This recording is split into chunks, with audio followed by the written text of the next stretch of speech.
All right, guys, what's going on? Welcome back to the Everything College Football Podcast. Today we're going to be looking at number one Georgia and Tennessee. The Volunteers will be hosting the Bulldogs as 20-point underdogs. Over-under set at 56. It's been historically a pretty close series, 25-23 in favor of the Bulldogs all time, 4 in a row. They've not really been close whatsoever in the Kirby Smart era. The Georgia offense, Stetson Bennett, he's been an above-average game manager this year. The chemistry he's got going with this offense has kept him in charge. Despite JT Daniels, at least in my estimation, he's pretty healthy. Can he play very good against high-end opponents when we get to the postseason? Well, that remains to be seen, but so far he has earned this job. 14 touchdowns, only 4 picks, 1,400 yards, about 176 per game. He's only throwing 20, the most passing attempts he's thrown all year is 21 against Auburn, so he's been very efficient. He's been effective, hasn't made too many mistakes. Didn't have a great game against Florida, but he also had some good throws downfield at the end of the second half that really blew things open in that game. So Stetson Bennett, he hasn't been playing bad. Above average game manager, I think is the way you can call it. Because last year when they played Florida and Bama, he was a big reason why they got blown out in those games because he didn't play well. So how long we hold this job, who knows? I don't know how long his leash will be when they play elite competition because he could potentially be the reason, again, this offense doesn't click. Once we get to the postseason, it remains to be seen. Right now, he's got my vote of confidence. We'll see how he plays, though. He's got this strong running game to lean on. Zamir White and James Cook. Varying styles. Cook, they like to get him going on the interior. Some draw plays. They like to get him the ball via screens or just regularly out the backfield. White is that bruiser. 519 yards, 9 touchdowns. They get everybody involved, though. Kendall Milton, Kenny McIntosh. As the years went on, the carries have kind of separated themselves with just White and Cook. Great running game, though. 190 yards per game. They're not staggering by any means, but they haven't had to be. They're doing exactly what this football team needs to do to be successful on offense because none of their games are close. So they're averaging a little under 5 yards per carry. They're not blowing anybody out the water on the ground. No games are 300-plus this year. Only 3 of 200-plus. But that doesn't really matter. Their forte is just to keep the ball, have possession, let Stetson do some work through the air, and it's been very successful doing so with that play-action pass. Ladd McConkey and Brock Bowers, 2 freshmen, have really stepped up because, a lot of injuries for the Georgia offense. Defense, too, has kind of been affected by health, but those guys have really stepped up as big playmakers. Bowers, he leads them in all categories, receptions, yards, touchdowns. He's averaging 17 yards per catch. Tight ends this big should not be moving the way he does. At 6'4", 230, this guy is going to be playing on Sundays. I love how he plays. The depth, it's getting better with the health because Darnell Washington's back. Arian Smith, I don't know any update on him. He hasn't played in a while, I don't believe. Kearis Jackson, Jermaine Burton. So they got some veterans in there. They can make an impact if they need them to. But, again, they have not thrown more than 21 pass attempts in a game this year, at least from their starter. Offense, it's basic, but it's also incredibly impressive. Great left side on the offensive line, Justin Schaefer and Jamari Slayer. They're big, they're physical, they dominate people in the trenches, averaging 38 points per game. How will this team do against elite competition? Well, I don't know. I have a lot of confidence in them, though. I do think that it certainly could plague them, though, because there's still some uncertainty at quarterback. They have younger, smaller guys at receiver, so that could potentially hurt them down the stretch, but I think for this game, they got a pretty good matchup against Tennessee. The Volunteer offense, this air raid's making waves in the first season under Josh Heupel. Hendon Hooker, the Virginia Tech transfer, he's playing very good football this year, averaging 217 yards per game, 21 touchdowns, only 2 picks. He's also rushed for 458 and 4 scores. Tennessee as a whole, they have pretty good balance. They also run for 217 a game. The thing about them is they consistently generate big plays in the passing game. I think week to week, Vegas Jones, Cedric Tillman, Javonte Payton, he's another big play guy. This offense is nice balance. They got big playmaking capabilities. Jabari Small at running back, Tyon Evans. This offense has been very impressive this year. Josh Heupel got to Tennessee late, too. A little bit late. Not by too much, but usually that's a factor in the first year. A lot of guys transferred out. He was able to – and, Hooker wasn't the starter at the beginning of the year. No one really knows, at least I don't know, why Joe Milton was the starter to begin the season. That didn't really pan out. Hooker has been phenomenal since he took over. He's been very tough, athletic for them. in the games they have lost, they've not gotten blown out. They lost last week to Kentucky against Ole Miss. This team is very feisty. They put up a great fight against Alabama even. So this offense should be a fun little matchup here against Georgia. The offensive line, though, has really struggled. They're the worst in the conference in sacks allowed. The pass protection's just been very iffy. Not a good matchup for them, I don't think, in the trenches. But if they can kind of neutralize Georgia a bit and the defensive line, it should be fun to see what these guys can do downfield because the secondary, in my eyes, is still a question mark. We'll get to that defense in a second. But overall, Tennessee, really good balance. Our Darnell Wright, Cade Mays, very capable tackle duo. Overall, the offensive line, though, has just really struggled. They are 25th nationally in yards per play, though. So Tennessee, very impressive stuff in year one. Very excited to see the future of this Volunteer offense. They could be in for a reality check on Saturday, though. The Georgia defense, every time I talk about them, I mention how they're on pace for the third straight year to be the top-ranked run defense. Wisconsin's putting up elite numbers themselves, so a little fight there for that number one spot here down the road.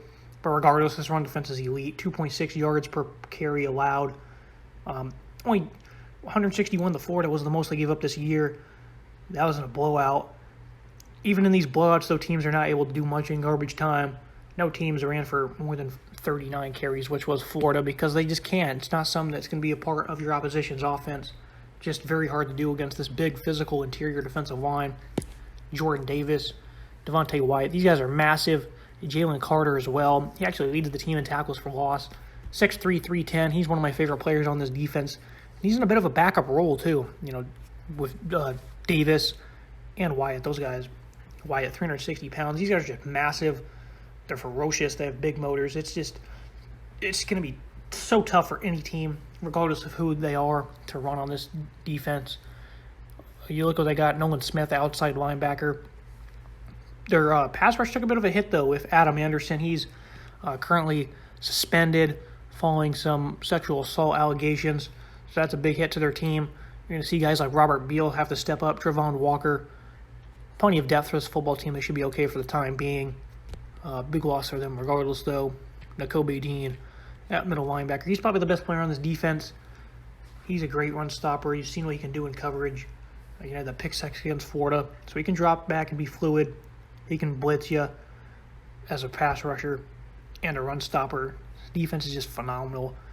Every time I talk about Georgia, I talk about how their secondary really hasn't been tested this year because this defensive line has controlled the game so much that no one has an opportunity to do a three-step drop and even have time to throw the ball. They've just been that good. Bo Nix and Auburn, they had some success downfield throwing the ball, though, because, he's able to dance around, make some plays. He was able to neutralize that a little bit. Hendon Hooker has the same capabilities, and they're going to test Georgia, I think, vertically if they can have the time. I think overall they have an overwhelming matchup in the trenches, though, and that's usually going to dictate the football game. Georgia defense, though, the nation's best. Where they allowing 6.6 points per game. That's just insane. That's never been heard of. We're early November now, and they still have yet to allow, I think, more than 14 points in a game. I think that's correct. 13 points is the most they've allowed all year long in a game. So, insane defense. You're seeing Gary Danielson talk about how this is going to be an interesting matchup for them because Tennessee, the offense right now, clicking on all cylinders. They're going against a great offensive coach. So we'll see if they can keep that streak up on Saturday. Tennessee defense, they haven't been great, allowing 28 points per game, 500-plus yards in the last three. Stopping the run's been an issue. They've also really struggled to defend intermediate and shorter routes in coverage. I like Alontae Taylor. Theo Jackson's had a good year, 10 pass breakups. Active defensive line. I think Byron Young, Tyler Barron, these are some good players. Jeremy Banks, he's been a phenomenal playmaker for them. He leads them in tackles and tackles for loss. The game plan for them, I think they're going to have to load the box a little bit, stop the run, give these corners, they're going to get put on islands a bit. Taylor and Jackson, I think they're plenty capable of making plays down, in one-on-one opportunities. So if they can load up the box a little bit and slow down the run, Georgia, they've done a great job of winning one-on-one matchups, and Bennett's been putting it on them too. But I think you got to give yourself that opportunity on defense because you can't just let them deliver points on the ground and yards because it's going to be a long game if they do so, especially with the defensive line they have. They're going to be able to control the game so much on that side of the ball if they're running it down your throat that it's just going to be a long afternoon. So I think you got to load the box a little bit because they have playmakers in the front seven I just talked about. I like the two corners they have in the back end. So I think that's the best game plan for them. Give those guys who have good ball skills opportunities to make plays and get the offense on the field. Overall, the Tennessee defense have not been great this year. Much better, I think, than anticipated because this is a unit that also lost a lot of talent. Much better in the yards per play category, 5.8 last year, 5.2 this year. So they've made some good progress despite all they lost. Doing much better all around. Tennessee's an exciting program for the future, but right now, this moment against Georgia, I think they're a little bit outmatched, but I think that's the game plan for them going into this one. Team comparisons. The only edge Tennessee has, I have to give them at quarterback, Hendon Hooker, his dual threat abilities. He did this at Virginia Tech. Now he's coming over to Tennessee. He's having success through the air. He was really good with his legs at VT. They never did much through the air, despite the talent they kind of had. And receiver, he's doing some good things in this air raid offense for them. Rest of the positions go to Georgia. You look at running back, Cook and White. They have the depth with Milton, McIntosh. Their offensive line, much better than Tennessee's because they've really been pretty bad in pass protection. They run for more yards than Georgia does, but virtue of those talented backs. And, offensive line's much better at run blocking, too, than they are at pass protection. Georgia, though, they're massive. They're nasty. They get the edge there, no doubt. At receiver, people might question this one, but I think the Georgia right now, they're getting much better things out of their young pass catchers. Tennessee, they're playing good with Velus Jones, Cedric Tillman. I like Brock Bowers. I like Washington being back. I like the depth they have in this one. So I'm going to give them the edge at receiver. Even though some of them aren't notable names in the Gertz, the production isn't overwhelming. Tennessee has better production from its receivers than Georgia does. That's not a part of their game plan, but I like the talent they have. Defensive line doesn't even need to be talked about. The size, number 2 right now in rushing defense. Don't need to spend too much time on that. Nakobe Dean, one of the nation's top linebackers, so that's already going to give you the edge at that position. Jeremy Banks, though, he's a phenomenal playmaker for Tennessee, so they have some heat of their own in the secondary. Despite some of the question marks I still have for them, they're certainly much better. Keely Ringo's playing really good. Darian Kendrick as well. So they get the edge of secondary. Final thoughts and keys to the game. I think UGA just establish the run, control clock, going on the road in a hostile environment, the kneeling against the air raid offense with some playmakers. Just control the clock, keep them on the sideline. Of course, they have the utmost confidence in their defense.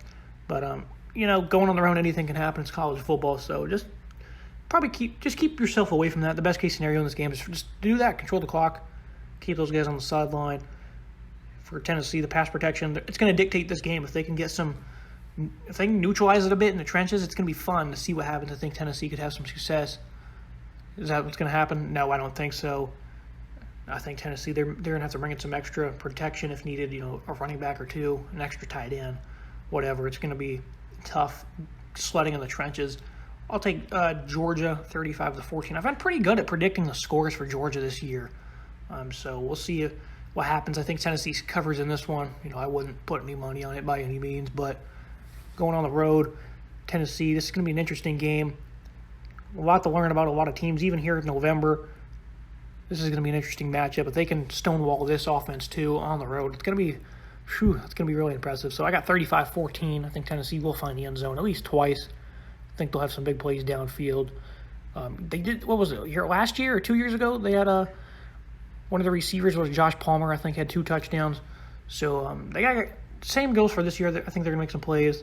Ultimately, it won't dictate the end of the game. Georgia's going to win pretty handily.